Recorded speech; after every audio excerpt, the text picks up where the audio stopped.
নমস্কাৰ সকলোকে স্বাগতম জনাইছো মোৰ ইউটিউব চেনেল টাইমছ অফ নিউজলৈ। আজি ভিডিঅ'টো আমাৰ অংগনবাড়ী কৰ্মী সহায়িকা বাইদেউসকলৰ বাবে খুবেই গুৰুত্বপূৰ্ণ আৰু এটা লেটেষ্ট আপডেট আহি পাইছে। অসম ৰাজ্যিক অংগনবাড়ী কৰ্মী সহায়িকা সন্থাৰ তৰফৰ পৰা আপোনালোকে ইতিমধ্যে গমেই পাইছে সকলে যে অৰ্থাৎ 12 ফেব্ৰুৱাৰী আছিল বাজেট দাখিলৰ তাৰিখ আৰু 12 ফেব্ৰুৱাৰীতে বাজেট দাখিল কৰিলে অজন্তা নেওগ বাইদেৱে কিন্তু বাজেটত অংগনবাড়ীৰ কথা এবাৰো উচ্চাৰণ নকৰিলে অসম চৰকাৰে। আৰু অসম চৰকাৰৰ প্ৰস্তাৱ আছিল অসম চৰকাৰৰ সঞ্চালক কাৰ্যালয়ৰ যিটো প্ৰস্তাৱ আছিল সেয়া আছিল ভেকবনা। তাৰ পিছতে অসম ৰাজ্যিক অংগনবাড়ী কৰ্মী সহায়িকা সন্থা জাঙুৰ খাই উঠিছে আৰু ইতিমধ্যে এটা চিটুৰ সহযোগত পঞ্জীয়ন নম্বৰৰ সৈতে এটা প্ৰেছ বিজ্ঞপ্তি প্ৰকাশ কৰে 12/2/2024 অৰ্থাৎ ফেব্ৰুৱাৰীৰ 12 তাৰিখেতেই এইটো প্ৰকাশ কৰে। আৰু ইতিমধ্যে এইটো আহি পাইছে বাজেটত নাই অংগনবাড়ী কৰ্মী সহায়িকাৰ মাননি বৃদ্ধিৰ প্ৰস্তাৱ। শপত ফাটিছে কৰ্মী সহায়িকা, খুবেই কষ্ট পাইছে অংগনবাড়ী কৰ্মী সহায়িকা সেয়া কোৱা হৈছে। আৰু ধাৰাবাহিক চলিব বিক্ষোভ কাৰ্যসূচী অসম ৰাজ্যিক অংগনবাড়ী কৰ্মী সহায়িকা সন্থা।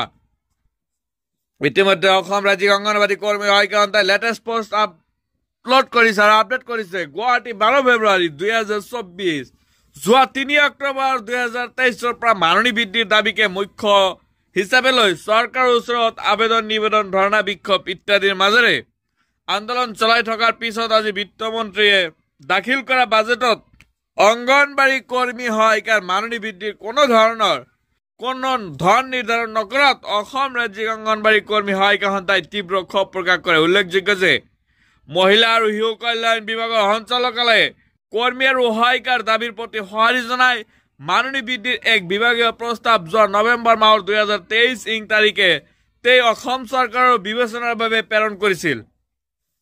আপোনালোকে ঠিকেই শুনিছে যে যোৱা নৱেম্বৰ মাহত 2023 চনতে মাননি বৃদ্ধিৰ প্ৰস্তাৱ প্ৰেৰণ কৰা হৈছিল চৰকাৰলৈ। আপোনালোকে নিশ্চয় এইখিনি সকলোৱে জানে। আৰু কি কৈছে এই নতুন আবেদনত নতুন জাননীখনত উক্ত প্ৰস্তাৱ মৰ্মে চৰকাৰী জাননী প্ৰকাশ কৰাৰ দাবী জনাই সংগঠনটোৱে বিগত 1 ফেব্ৰুৱাৰী 2024 পৰা সঞ্চালকালয়ত অৱস্থান ধৰ্মঘট পালন কৰি আছে। আজিৰ বাজেটৰ প্ৰতি অধীৰ আগ্ৰহেৰে বাট চাই আছিল অসমৰ 1,21,000 অংগনবাড়ী কৰ্মী সহায়িকা আৰু মিনি কৰ্মীয়ে। এনে অৱস্থাত স্বাভাৱিকভাৱে বিক্ষোভত ফাটি পৰিছে সমগ্ৰ অসমৰ কৰ্মী সহায়িকা। অসমৰ বিজেপি চৰকাৰৰ প্ৰকৃততে কাম কৰা মানুহক কামৰ বিনাময়ত প্ৰাপ্য মজুৰি আদায় দিয়াৰ সাপেক্ষ নহয়। এই চৰকাৰ নিষ্ঠুৰ আৰু নিৰ্দয়। এইদৰে ক্ষোভ প্ৰকাশ কৰিলে অসম ৰাজ্যিক অংগনবাড়ী কৰ্মী সহায়িকা সন্থাৰ সভানেত্ৰী জয়মতী দাস আৰু সম্পাদিকা ইন্দ্ৰা নেওগে। তেওঁলোকে জনাই যে এনে নিষ্ঠুৰতাৰ জবাব দিবলৈ অসম অংগনবাড়ী কৰ্মী আৰু সহায়িকা কঁকালত টঙালি বান্ধি ওলাই আহিবলৈ আহ্বান জনায় অসম ৰাজ্যিক অংগনবাড়ী কৰ্মী সহায়িকা সন্থাই।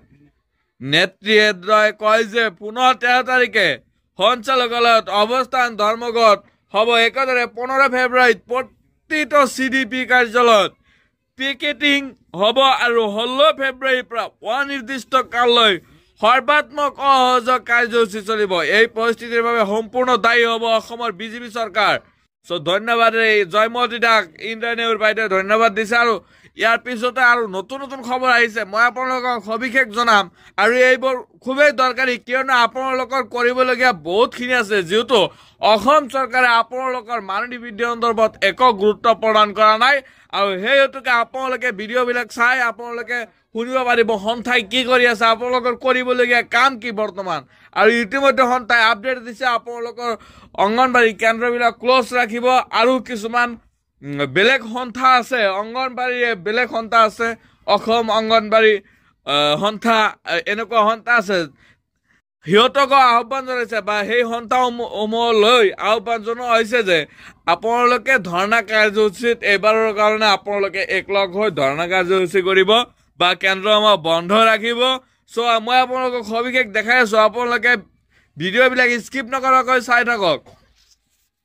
এয়া কৈছে কৰ্মী সহায়িকা বান্ধৱীসকল, আপোনালোকক বৰ দুখেৰে জনাও যে আজিও চৰকাৰে আমাৰ কথা একোৱে নকলে। সেই বান্ধৱীসকল বিনম্ৰভাৱে অনুৰোধ জনাও যে আপোনালোকে যিয়ে যেনেকৈ পায় তেনেকুৱা ৰাতিপুৱা 9 বজাত গুৱাহাটী পোৱাকে উজান বজাৰ সঞ্চালকৰ কাৰ্যালয়ত উপস্থিত হয় যেন সো এইটো ৰাতিয়ে আপডেটটো দিছিল আপডেটটো দিওঁতে অলপ পলম হ'ল কিন্তু ইয়াতে কিছুমান কথা কোৱা হৈছে সেইখিনি খুবেই ইম্পৰ্টেণ্ট যাৰ বাবে মই আপোনালোকক এইখিনি পুনৰাই দেখাব লৈছোঁ অহাকালিৰ পৰা আকৌ অহযোগ আৰম্ভ অৰ্থাৎ আজিৰে পৰা অহযোগ আৰম্ভ বুলি কৈছে পোষণ ট্ৰেকৰ লগতে কেন্দ্ৰৰ কাম কাজ বন্ধ কৰি সকলোৱে একত্ৰিত হ'ব লাগিব চ' আপোনালোকক পোষণ ট্ৰেকাৰ যদি আপুনি এতিয়া বন্ধ কৰা নাই সন্থাই বন্ধ কৰিবলৈ আহ্বান জনাইছে তেতিয়াহে আমি আমাৰ উদ্দেশ্যত সফল হ'ব পাৰিম বুলি অসম ৰাজ্যিক অংগনবাড়ী কৰ্মী সহায়িকা সন্থাই কয় বিদ্ৰোহ গুৱাহাটীত যোৱাটো সকলোৰে বাবে বাধ্যতামূলক বুলি ভাবিব নহ'লে আমাৰ নিজৰ ভৰিত নিজেই কুঠাৰ মাৰাৰ নিচিনা হ'ব চ' সন্থাই খুবেই এটা ভাল